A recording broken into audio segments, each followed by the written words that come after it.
Hello everyone. आप सुन रहे हैं मेरे साथ बस इश्क हो गया भाग 15।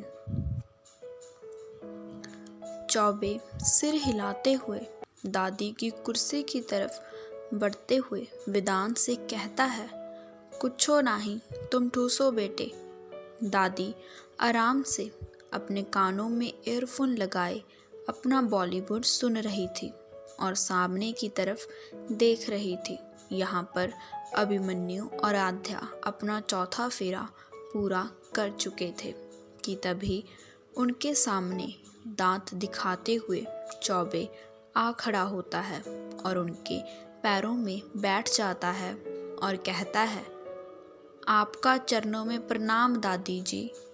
दादी सिर्फ मुस्कुरा देती हैं और हाँ में सिर हिला देती हैं कि तभी वेदांत उनके कान से एक ईयरफोन निकाले कहता है, आपको पता चला कि इन्होंने क्या कहा आपको? दादी सिर हिलाते हुए कहती हैं, क्या पता, जो भी कहा होगा अच्छा ही कहा होगा। आखिर इस उम्र में कौन इस बुढ़िया को बुरा भला बोलेगा। वेदांत अपना सिर हिलाते हुए उनके कान में धीमी आवाज़ में कहता है, अरे दादी, वो ना आपके ईयरफोन मांग रहे हैं। क्या?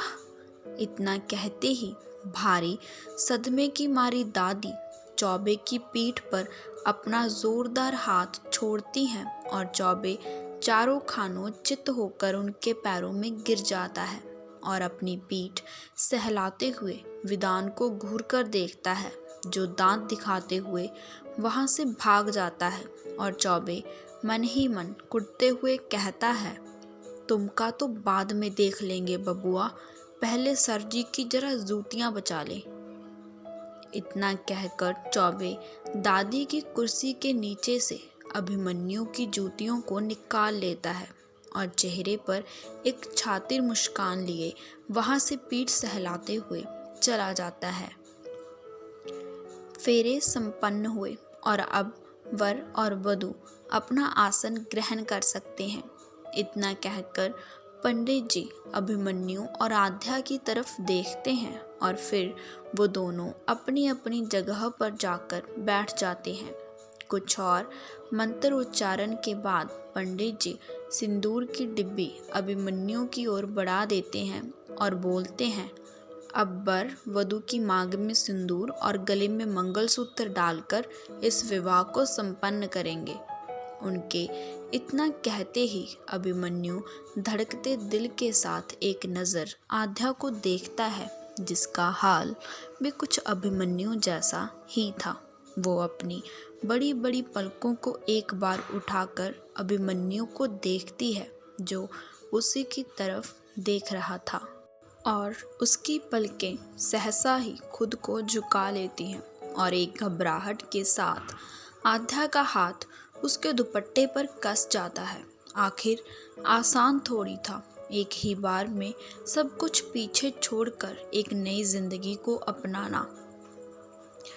वहीं अभिमन्यु चुटकी भर सिंदूर लेता है और हल्की मुस्कान के साथ आध्या के हाथों की तरफ देखता है, जो हर बीतते पल के साथ अपने दुपट्टे और लहंगे पर कसते जा रहे थे। और ये देख वो मुस्कुराते हुए अपना सिर हिलाता है और हल्का आध्या की तरफ झुकते हुए उसकी मांग को भर देता है और थोड़ा सिंदूर आध्या की नाक पर आ गिरता है और उसकी आंखें बंद पड़ जाती हैं।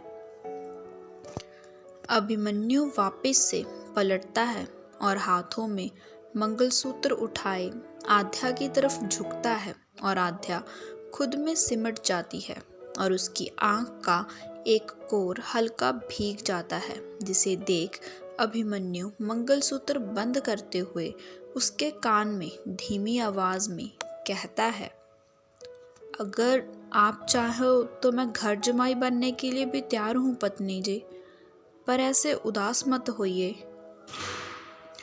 आध्या उसकी तरफ देखती है तो अभिमन्यु उसे खुद के चेहरे के काफी करीब नजर आता है और वो हल्की मुस्कान के साथ उसे सब ठीक है का एहसास करवाती है तो अभिमन्यु उससे थोड़ा दूर होता है और अपनी जगह पर सीधा बैठ जाता है। पर उसका हाथ धीरे धीरे से आध्या की ओर बढ़ता है और उसके हाथ पर खुद को टिका देता है और अभिमन्यु अंगूठे से आध्या के हाथ को सहला देता है तो आध्या भी मुस्कुरा देती है। वहीं दूसरी तरफ सुमित्रा अपनी आंखों के कोनों को अपनी साड़ू के पल्लू से साफ कर रही थी और उसकी नज़रें आध्या पर से फिसलती हुई दूसरी तरफ खड़ी अधीरा और अधीशा पर जा ठहरती हैं।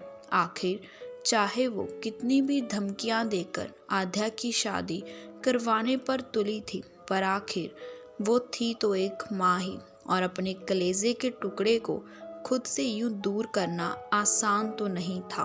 वहीं रमा अपने बेटे और बहू की बल्लाइयाँ लेती है और खुशी में झूमते नाचते इधर उधर तितली बने घूमने लगती है।